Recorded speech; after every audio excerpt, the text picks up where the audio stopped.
paborito. Abay, magpa-advertise ka na. Dito sa DWJE 88.1 FM, Radyo Pangasinan. We are located at the 3rd floor of Jumel Building, A.B. Fernandez East, Dagupan City. Or you may contact us at 0968-444-4290 or 0956-168-4908. O bueno mga kapaborito, magpa-advertise na!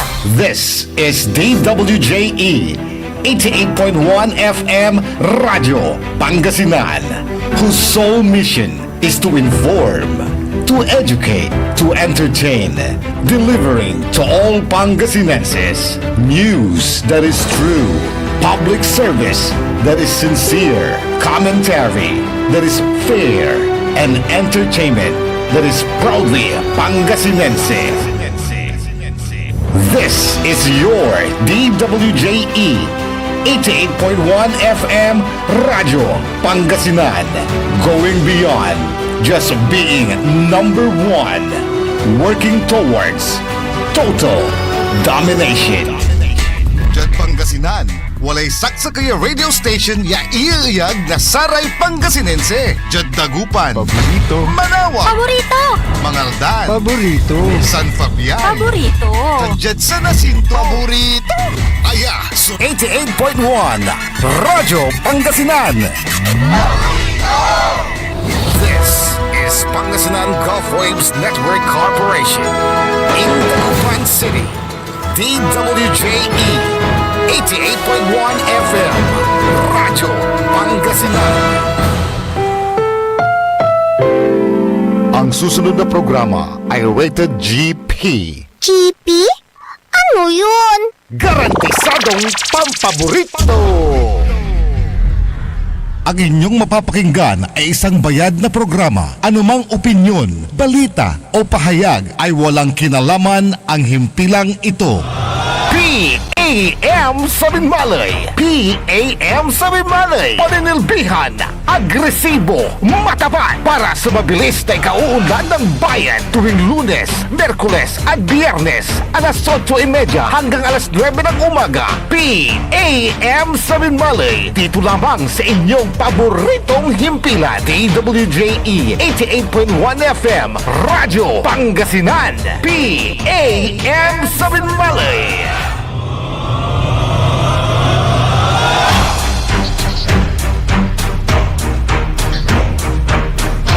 Good morning, good morning, good morning. Masantos sumabig yung morning ng ulad at balang sinansakay. Wadjala su programan ng gagara pitalaran masaray tagad balay na binmalay. Programan na may paruntal na saray impormasyon balita ay gagawin dito na balay na binmalay. Nasay mayor tayo na Sara Rumiran na balita. Paninilbiyang agresibo at matapat sa bayan ng Binmalay, bayan muna bago sarili. Taray na Colombian Science programa, amigo yo RJ Jimenez at your service always. Tansi partner ko. Good morning, partner. Good morning, partner RJ.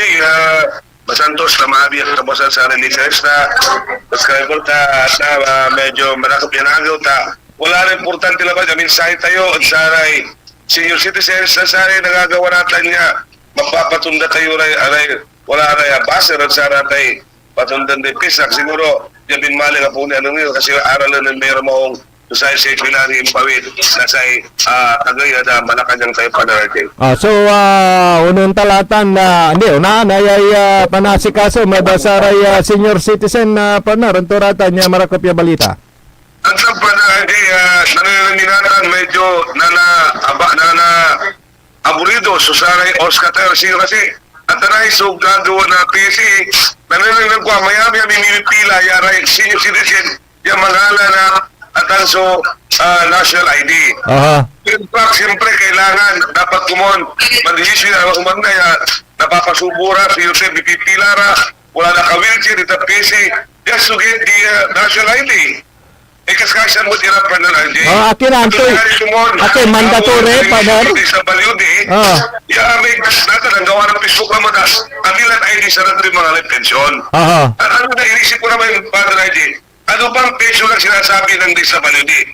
Is that the sinasabi universal pension o yung sinasabi nilang social pension. Kasi pag social pension, hindi lahat ng senior citizen nakakatanggap ng social pension. Aha. Ano ang gagawin ngayon ng ibang senior citizen doon sa national ID na pinapakuha nila? So, what I'm urging the government is to please sign the universal pension na lahat silang magpe-pension na. Then, magagamit nilang yung sinasabi nilang national ID. Mhm. Ano Tapos ba? ang nangyari dyan, nauna yung buntot kaysa ulo. Ano ba yan? Ang universal pension, pinapakuna sila ng national ID. Oo. Ano po sa national ID natin ngayon? Nakikita ko sa Kalasyaw, marami na nakapila. Ay, nako. Kawawang mga senior citizen. Ano ba? Hindi Oscar itong Pangasinan. Oo. Nakikita ko yung naawa ko sa aking mga senior citizen. Ano ba yan? I'm fighting and I'm asking the DSWD na sana kalat lahat na pwede na yung kahit anong idea gamitin nila muna. Ay, nako, pinapahirapan pa talaga. So, anong move na pwedeng gawin dyan ng inyo pong asosasyon dito, partner? So I'm asking the PSE na sana mag-move sila na wag naman gawin na gano'n mangyayari dahil wala pa naman universal pension. Ang tanong ko, saan gagamitin ng ating mga senior yung national ID? Hindi naman sila palagi lumalabas. Yung mga may social pension lang, yan ang gamitin natin. So dapat, bago sila gumawa ng hakbang na ganyan, dapat magtanong muna sila sa growth rats, magmumula sa mga barangay, kung kailangan na yan, hindi yung basta-basta sila nagbibigay ng isang proseso na walang consultation. Ano ba? Ba't kasi di nahihiwalay yan sa DSWD, partner? Yung nga kaya bukas may meeting, ito yung ating mga tao na sabi natin na bukas po ang election ng PISCAP ng Pangasinan. Aha. Nandun ang places who were invited. 3 members of the OSCAP to have a dialogue with the PIS tomorrow. Kaya I'm very glad na ang ating PSWD, si Sir Mabel, at si Mama Nabel, na inibita kami so that we can air our side. Being the OSCAP ng Pangasinan na tumitingin sa mga affairs ng ating mga senior citizen. Oo. At yan ang mandato sa amin. Natin tulungan at tinan natin yung pangkailangan ng ating mga senior citizen. At yung kanilang Siguro, Oo. makipag-dialogue kami, sabi namin yung talagang in-age Oo. ng mga senior citizen. Tama yan, partner, kasi yung ang salitang senior citizen lahat sana ng pag-aruga ibigay na sa kanila wag na silang pahirapan mga senior na yan tapos sa pagpipilahin mo dyan sa PSA, ano ba yan, butit nandyan kayo na talagang tumitingin sa ganyang mga kalagayan, partner.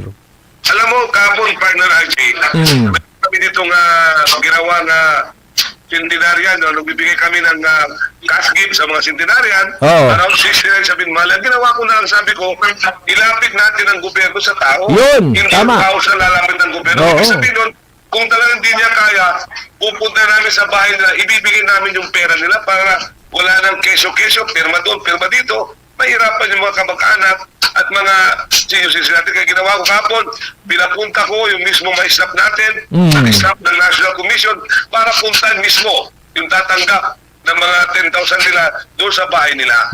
Yun ang maganda doon. Kasi hindi naman lahat ng senior citizen maksil ni Pugtoy Akwanda, partner. Oo. Hindi ka sa binatan, kato nangyari, gawon kumo niya may agnara papayra po siya tatanay. Imbalita ya kailangan na aray senior citizen man ID rin national. Ang maliwan to, wala ka di man kalasyaw, nalang mo. Wala ka pila, ya ka wheelchair. Milante. So, what is the purpose? Tumatanggap ba siya ng social pension? Ay, nako.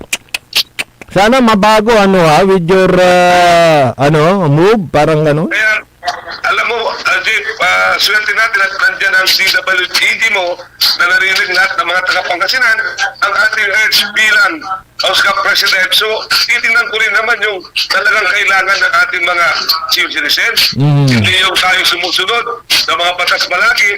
Alam natin na walang consultation. Tama. Kasi, di ba, lahat naman ng programa ng gobyerno, yung parang yung pribilehyo na para sa mga senior citizen, kaya dapat talaga yan ayusin. Dahil biruin mo pipila, ang init pa ng araw, tapos senior na, Ay, socialist. Ano ba yan? Kaya sabi ko nga, Partner RJ, ang sinasabi ko, bilang presidente ng USAP ng Pangasinan, titignan ko naman na siyempre nakikita ko yung hirap nila. So ito, hindi sa ako nag-challenge, hindi ako sumasang-ayon ng sasabi sa gobyerno, pero di mas Consider, oo. Konsiderasyon naman. proseso yun. Yun. Alam nilang nakakagaan Yes. sa ating mga senyor. Oo. Hindi yung basta-basta sila nagpo-post ng ano ba na proseso na walang consultation sa aming mga OSCAP. Then, ang OSCAP, kung titingnan mo, Office of the Senior Citizen Affairs. Kaya dapat tingnan natin kung ano yung mga ginagawa, kung anong pakailangan ng mga senior. Dapat yan ang mandato sa amin because we are the focal person of the LGU being created under RA 994. Oo, tama naman. Yan Oo. ang mandato natin. Anong gusto nila? Yung ano na lang, puro ano na lang, dikta na lang, parang ganoon, partner? Ito nga, gumagawa ng may kung naman sa Facebook, hindi naman lahat ng senior citizen may Facebook. Sinabi sa Facebook, dapat yan, it should be aired to the one communication, katulad ng radyo, para hindi naman itong ating mga senior citizen na pwede pa rin gamitin nila yung ibang ID nila.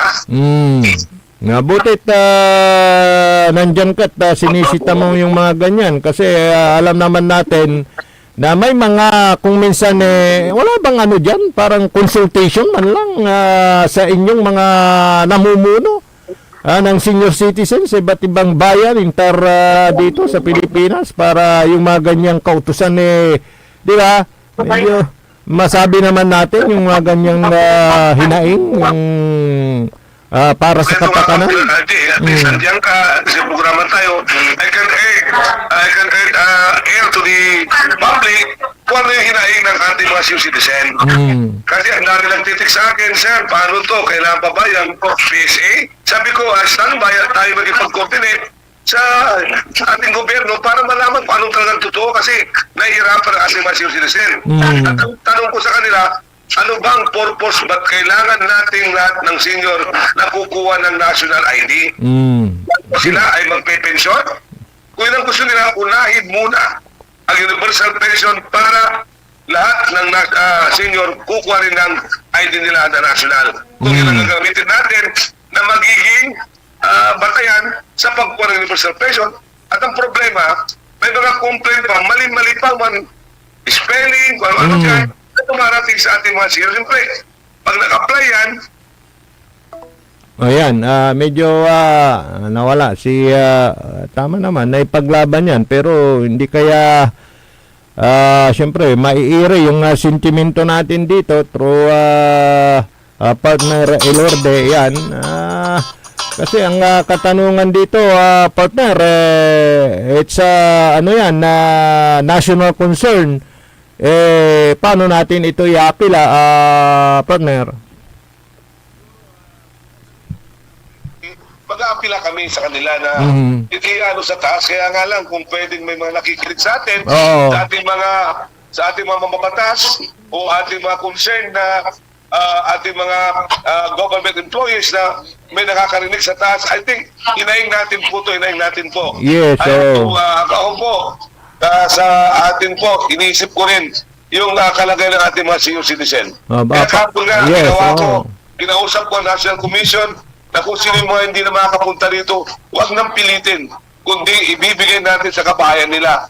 Ang ibig ko sabihin yan, yung prosesong gawin natin, ilalapit ang gobyerno sa mga tao, hindi yung tao lalapit sa gobyerno. Tama naman. Kasi siyempre dapat may konsiderasyon dyan na partner. Mabutit yung mga bagay na yan talagang binibigyan mo ng pansin. O kasi ang dami nagtitik sa akin, nakikita ko rin, siyempre, nakikita mo sa mga Facebook, ganyan, yung mga OSCAP natin, mga members natin, sa mga OSCAP different towns, inaing nila, ibang mga senior citizen, na ba't ganon. At nakita ko rin, na masyala ko minsan sa PSA, ay nako, nakita ko yung hirap ng mga senior citizen. Talagang, doon na ako nagsabi na, I have to air this to the radio para marinig ng ating mga mamamayan, ang ating mga nasa gobyerno, sa pagkikita nila yung hinaing ng mga senior citizen. At mayroon na sila ngayong boses sa gobyerno, Partner Jay. By the way, anong ahensya nagpalabas ng kautusan na yan? DSWD ba? Parang DSWD eh. Oo, para may panawagan po natin na sana man take to, into consideration yung kalagayan ng ating mga senior, di ba? Kaya nga, senior lang mga yan eh. Naalala ko tuloy yung mga nadadaanan ko noon na nagpipensyon sa isang bangko, mga veterano na puro matatanda, naka-wheelchair. Wag na sanang maulit yung mga ganun. Di ba? Yun nga, pero palagi ako, kinukonsulong kay Mayor, si Mayor tumutulong sa akin, nagagawa ng paraan ng mga ganyan. Kasi iniisip ni Mayor din yung kapakanan ng mga seniors, hindi lang sa Binmalay, kundi siyempre, being a senior citizen, alam niya kung anong hirap ng mga senior citizen ngayon, partner. Lalo itong kalagayan ngayon, na medyo mataas ang mga bibilihin. So alam mo, itong mga senior, iniisip nila pamilya nila. So dapat tingnan natin sila na para mayayos natin itong problema, Partner RJ. No, dahil ito hindi naman na lahat ng mga senior natin, may mga kaya sa buhay, may mga anak na pwedeng pantustos. Paano naman yung talagang nasa laylayan, partner? 'Di ba? Di ba? Kailangan bigay natin yung serbisyong nararapat sa kanila, partner? Sino ka, Partner RJ? Kaya lang, siyempre sa amin, sa aming bayan, na nasikaso natin ng ating mga senior citizens. Kaya gusto ko rin, hindi lang naman sa Binmalay, being may trust and confidence ang ating OSCAP at ako naging presidente. So I want na sana lahat naman sa Pangasinan, yan ang mangyayari, hindi lang sa Binmalay, para lahat naman sana all walang masahol, ganyan, Partner RJ. Yes. At nabanggit mo, pagka nagkaroon na rin ng presidente, yung peace cup, magiging katuwang mo yun na partner, para sa mga bagay na yan na pagbibigay ng hinaing at koreksyon ukol sa pagtatrato sa ating mga senior citizen. Kung mayroon naman... mag-meeting ating mga peace cup o kaya election na. So, I want to attend. Inibita rin kami. Salamat. Para we'll talk with the peace cup para maganda yung harmonious relationship ng peace cup at saka OSCAP. Yes, mabuhay ka, partner. Sa ibang usapin naman, itong pagsususpindi ng mga piyesta-piyesta, kumusta dyan sa bayan ng Binmalay, partner? Pinag-aralan po ating buting mayor, siyempre titingnan niya lahat ng paraan. At alam mo naman ating buting mayor, iniisip niya yung kapakanan ng ating mga kababayan. Kaya nagsisaving siya kasi in case na kailangan talagang ayudahan natin ang ating kababayan, meron siyang agad na kukunan. At least, maswerte ang Binmalay dahil yung income ng Binmalay lumaki po from 50 million umabot ng 296,000 million. Kaya ito, magandang nangyari sa Binmalay. At least, naka-prepare palagi ang ating buting mayor. Kasi alam mo, ating buting mayor, minsan, hindi na natutulog yan. Minsan, inisip palagi ang kalagayan ng ating mga kababayan. Ilang araw na po kami umiikot sa lahat ng barangay assembly, sa mga piyesta para pagsabihan ng ating buting mayor sa pag-tighten nila ng mga belt nila kasi itong nangyayari. Hindi natin alam kung ilang buwan, kung isang taon na mangyayaring ganito. Ito'y mas mahigit pang mahirap kaysa doon sa pandemic doon, Partner RJ. Actually, may interview tayo dyan, patungkol dyan na kay Mayor, patungkol sa mga bagay na yan, pagtitipid. With your indulgence, partner, baka pwede nating iparinig. Okay. Partner, ano mo na yung kay Mayor kasi magpapala mo na ako kasi tumatawag sila sa akin doon at kailangan i-play mo na yung sinasabi ni Mayor until then, magpapala na lang ako, Partner RJ, at least ang ating naingay, ating naisabi na natin. Kaya, Partner RJ, pasamantala ako magpapala, magandang umaga po sa lahat ng listeners. I-play mo na lang yung interview ni Mayor. Okay, everybody po. Okay, thank you. At mabuhay ka, partner, sa pakikipaglaban sa kapakanan ng mga senior citizens dito sa ating lalawigan ng Pangasinan. At sana marinig doon sa taas yung mga hinaing na yan. So, partner, go ahead. At sikasuin mo yung mga seniors natin. Sa puntong ito, atin pong ipaparinig yung pakikipagpanayam kay Mayor Pet Merera patungkol sa mga measures na kanyang ginagawa dyan sa kanyang bayan Dahil nga dito sa ating nararanasang krisis, pagtaas ng mga presyo ng gasolina. Para barangay naman, parang may kautusan natin, may kautusan na kay Mayor para sa pag-suspindi ng mga magarbong piyesta. Yun na nga sinasabihan ko sila. Oo. Na sana bawas-bawasin yung mga magkakarbo kasi unang-una nakikita nyo pa orkestra o skarap kayo. Eh hindi na dapat. Kasi kung yan ay pinambili nyo na ng pagkain yan, binigay nyo sa taong barangay, matutuwa pa yung tao. Yan makikinig lang siyan. May nagsasayaw. Wala na. Kung yung mga bayan ay wala silang kundi possession sa pagtatasan ng ginagawa. Bakit hindi natin magawa rito? Eh, sinasabi naman sa akin, Mayor, napag-usapan na namin yan, nasabi na namin. Oo. Sabi ko, kahit bawasan nyo, maraming problema kung titingnan natin. Sa ngayon, may na ho yung presyo na naman po ng ating petrolyo. Kumusta naman po yung pagmumonitor ho natin sa mga gasoline station ho natin ngayon? Well, meron tayong monitoring dyan eh.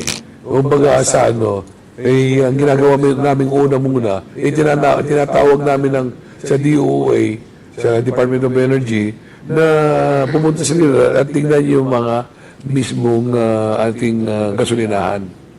Para at least ma-check nila kung talagang sila may walang stock o kaya nandun pa sa tangke nila na wala o na talagang ubos na, para makita. Kasi minsan nga, nagkuklose na sila, mayroon pa puno yung tangke nila. Yan ang ginagawa natin. At saka nag-uusap din tayo, no? Ang ginagawa ko na nga lang minsan, kinakausap ko itong mga natin, empleyado natin, para dagdag kita. Sabi ko sa kanila, kung gusto nyo, total wala kayong pasok ng Biyernes, Sabado, Linggo, So ayan Engineer Nixon yung ating pakikipagpanayam kay Mayor Pet Merera. Parte lang po yan, medyo mahaba-haba po yan. Pero kukulangin na tayo ng oras, ano po. Kaya talagang yung bilin sa kanilang sa kanyang mga empleyado, sa kanilang lingkod bayan, pati sila yung talagang pagtitipid ng enerhiya, pagtitipid ng konsumo sa gas, pati na sa gastusin. Dahil sa hinaharap nga natin na krisis, tatang tanagagi.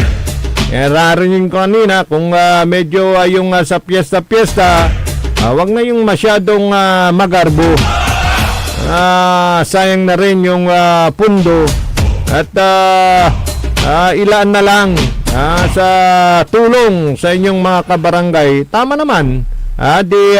Manlikot nira. Di ba, Engineer Nixon? Pero kung maminsan lanti, wala ra may mangi pasutmet na saya katunungan da.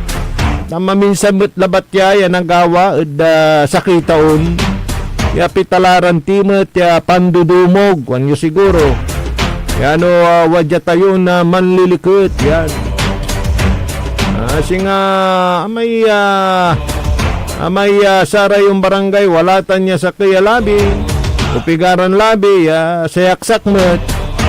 Pero siyempre, talo santimet, not now. Aliwan natan, walay arap puntimet lanti, ay problema. Kanyan mantatalusan so balang sinansakay.